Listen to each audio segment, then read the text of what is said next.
की। कल हमने पहली क्लास ली थी बायोलॉजी की, और जिसमें जूलॉजी से प्रश्न लिए जा रहे हैं। और कल हमने 48 प्रश्नों पर एक क्लास कंप्लीट कर दी थी। वैसे हमें 70 क्वेश्चन कराने थे, और उसी से आगे को हमारी ये क्लास शुरू हो रही है।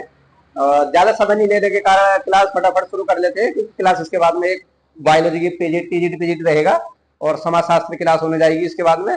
ओके गाइस, समाजशास्त्र क्लास भी रहेगी। जो भी व्यक्ति समाजशास्त्र पीजीटी तैयारी कर रहे हैं नीट की, तो वो हमारे यूट्यूब चैनल से जुड़ सकते हैं। हमारा दूसरा चैनल है, उसका नाम मिस्टर शीश बायो स्टडी है, और ये वाला चैनल आपका है मिस्टर सोरी शीशपाल एकेडमी के नाम से। चलिए प्रश्न शुरू कर लेते हैं फटाफट, ज्यादा समय नहीं ले रहे हैं। और मार्कर ले लेते हैं। मार्कर ले लिया हमने। देखो गमन, ये है कि गमन के लिए नालपात किन में होते हैं? फेरिफेरा में है, नाइडेरिया और एकाइनोडार्मिटा या कुछ एनेलिडा। अगर हम बात कर लेते हैं इसकी गमन, गमन जानते हो, जो चलने फिरने के लिए बात हो रही है, चलने फिरने के लिए इसमें होते हैं।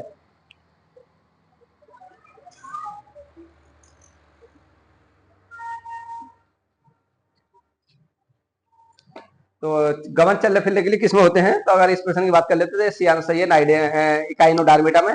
किसके द्वारा प्रेषित जंतु वर्गीकरण के प्राथमिक कहा जाता है? डार्विन, बैलेंस, लीनियस या लेमार्क। अगर 50% की बात कर लेते हैं, तो जो 50% का आंसर है आपका सी आंसर ये लीनियस।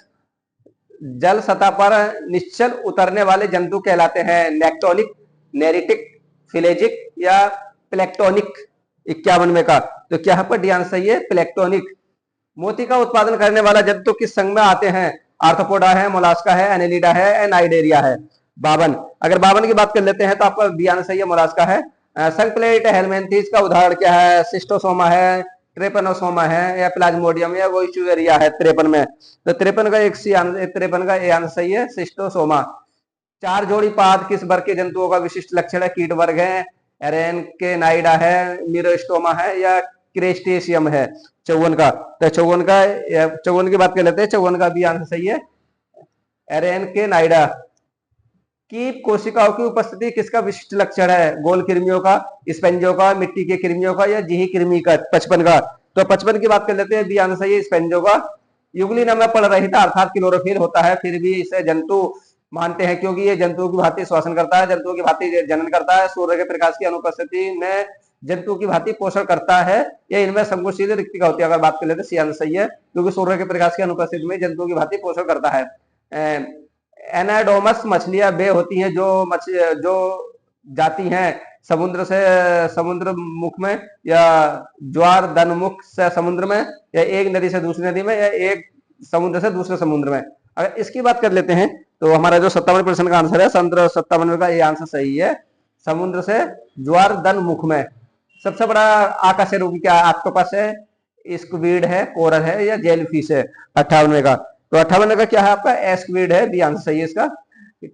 टिक और माइट वास्तव में होते हैं मकड़ी, वांसी, क्रेस्टेशियम, कीट या बहुपाद। 59 का, तो 59 की बात कर लेते हैं। 59 का ए आंसर सही है, मकड़ी, वंशी। मकड़ी कीट से विभिन्न होती है, क्योंकि मकड़ी में पाई जाती है 6 टांगे, 8 टांगे, 10 टांगे, या 12 टांगे। 60 में का, तो 60 में का भी आंसर इसका सही है, 8 टांगे। निम्नलिखित में से कौन सा कथन सही नहीं है? और कौन सा कथन सही नहीं है बात कर लेते हैं, तो ये गोल कृमि में कोई परिक्षेत्र नहीं होता।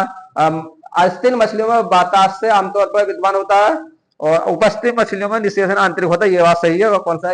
सभी काइनोडा में सजीव प्रत्यय होते हैं, ये गलत है, ये आंसर ही सब गलत है। जुगनू होता है एक मोलास्का, कीट, कृमि या सूत्र कृमि। अगर जुगनू की बात कर लेते हैं, जुगनू एक क्या होता है हमारा? तो क्या होता है आपका? बी आंसर से ये कीट होता है। निम्नलिखित में से देखिए, आपका पीसीए 2002 में पूछा गया था, या पीसीए 2008 में पूछा गया है। निम्नलिखित में कौन सा कीट नहीं है? खटमल नहीं है, मकड़ी, घरेलू मक्खी या मच्छर। 63 में है, तो कौन सा नहीं है आपका? मकड़ी है, कीट नहीं है। ऑक्टोपस क्या है? सक्षिपाद है, सोल चर्मी है, या हेमिकांड्रेटा है, या मृदु कपची है। 64 में की बात कर लेते हैं, तो एक क्या है? मृदुल कपची है, ध्यान से सही है। किस समूह के सभी जंतुओं के जीवन वृत्त में एक लार्वा व्यवस्था पाई जाती है? मेंढक, छिपकली, काकरोच, घरेलू मक्खी, मेंढक, एस्केरिस, या मच्छर, केचुआ, घरेलू मक्खी, या मच्छर, एस्केरिस, टिड्डी। 65 का, तो 65 की बात कर लेते हैं, तो बी आंसर इसका सही है, क्योंकि घरेलू मक्खी, मेंढक, एस्केरिस ये समूह क्या है? जीव वृत्त में लार्वा व्यवस्था होती है इनके अंदर। कुछ मिलाने के लिए प्रश्न है, काफी महत्वपूर्ण प्रश्न है गाइस, इनको मिलाने के लिए कोशिश करेंगे, इनके मिलान बाद में देखेंगे। चलिए यहाँ से मिलान कर लेते हैं। ये है हेलफिश, हेलफिश क्या है?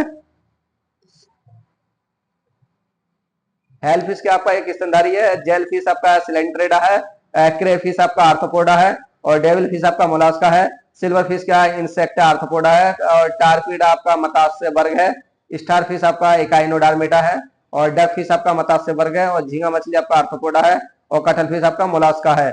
तो गाइस ये मिला दिया आपके, और सब फेस टू फेस अगर इसकी बात कर लेते हैं तो देखो पहले का ये है, बी का दूसरा, सी का तीसरा, डी का चौथा और ई का पांचवा है, फिर आपका छठा सातवां आठवां नौवां दसवां तक। डी आंसर इसका सही है गाइस।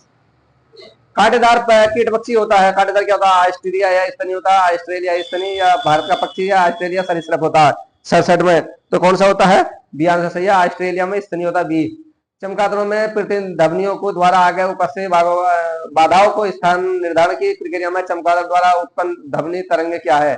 अगर 68 की बात कर लेते हैं तो ये क्या है? ये लक्ष्यों से टकराती हैं, या ये लक्ष्य से टकरा कर वापस आती हैं? ये लक्ष्य से टकरा कर वापस आती है और चमगादड़ इन्हें ग्रहण कर लेती है, लक्ष्य से टकरा कर वापस आती है, चमगादड़ इन्हें ग्रहण करके लक्ष्य की स्थिति पूर्व ज्ञान प्राप्त कर लेती है। तो डी आंसर इसका सही है। तो गाइस ये हमने कितने करा दिए? 68 हमने 30 प्रश्न करा दिए। इसके बाद में अभी एक क्लास और होगी बायोलॉजी की, फिर उसके बाद में आपका पीजीटी क्लास रहेगा, सोशियोलॉजी समाजशास्त्र। ओके गाइस, अगर आप नए हो तो हमारे यूट्यूब चैनल को सब्सक्राइब कर लो, डेली बायोलॉजी क्लास रहेगी हमारी, टारगेट रहेगा टीजीटी पीजीटी आने का बायोलॉजी। ओके गाइस, फटाफट, ज्यादा समय नहीं लेंगे क्योंकि प्रश्न हमने फटाफट करा दिए हैं।